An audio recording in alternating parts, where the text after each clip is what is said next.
exercise number 2 of the sewingcourse.com. Now in exercise 1, the previous exercise, we covered all of the essentials that you would need to get you started in sewing. And in this exercise I'm going to be covering all about the sewing machine. The sewing machine is the absolute central part of every sewing project. Without a sewing machine you simply cannot sew anything at all. So it's the main thing before everything else. So if you don't already have a sewing machine, the best advice that I can give you is go to the shop and choose the one which suits you best. The one that you feel most comfortable with. So for example, go around, try out all of the different makes and models that you can and just buy the one that you feel most comfortable with. Now I use the Bernina model and I've used this for many years, and this particular model, the Artista 180, I've had now for about 12 years, and for me it's the best machine I've ever had. It's an absolute workhorse and the stitch quality is second to none. With Berninas, they are renowned for their stitch quality, and also I feel really comfortable with this machine. Okay, so that is the main rule. Buy the machine which you feel most comfortable with.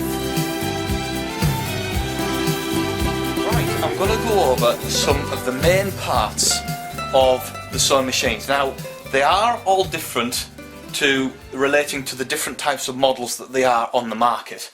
Okay, but basically every sewing machine has roughly the same type of workings, whether it is a really expensive model or a cheaper model. Okay, now I would say that this was sort of more of a top-end machine simply because it's got a computerized touchscreen panel, and that's what it is, it's touchscreen. So no matter what stitch that I press on here, that's what gets loaded into the machine. Here we have the foot, okay, and the foot can go up and down, and near the foot area we have the needle. Okay, so that is where the workings of the stitches go. So if I press this, you can see that that is where the needle goes up and down together with the foot. Now below the needle and the foot, if I just take out the needle and take off the foot part, as you can see here we have the feed dogs. Now the feed dogs are basically, what they say is they feed the fabric through. So as the needle goes up and down, the feed dogs feed the fabric through and create this stitch effect. Below here we have the bobbin, like so. This is the bobbin and this is the bobbin case. Okay, it's on this particular machine, it's a two-part system.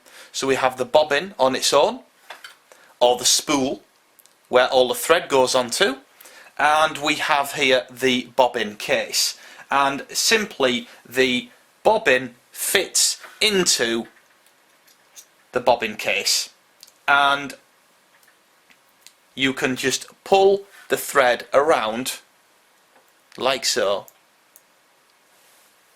and it goes through this small hole here, and that is then ready to go into the spool holder at the bottom of the machine. Okay, and this is where the under thread goes for the machine itself. So with this I also have a small little knife point where you can just cut the thread, because with this machine the thread automatically gets pulled up through the feed dogs, whereas some you have to turn the wheel at the side of the machine here to bring the thread up. Now if I put the foot back on and put the needle back in, like so. What happens is that when the needle goes down into the bobbin race, it brings the thread up. But for it to do that, I have to thread up the entire machine. So that's what I'm going to do now. I'm just going to thread the machine like so down to the needle itself. Here we have a needle threader which automatically threads the needle. I'll just bring the needle up again, there we go, so it just engages. So I'll show you again. And what it does is it threads the needle for us. And then what we can do is I hold the thread back like so, turn this handle at the side, and it brings up the thread.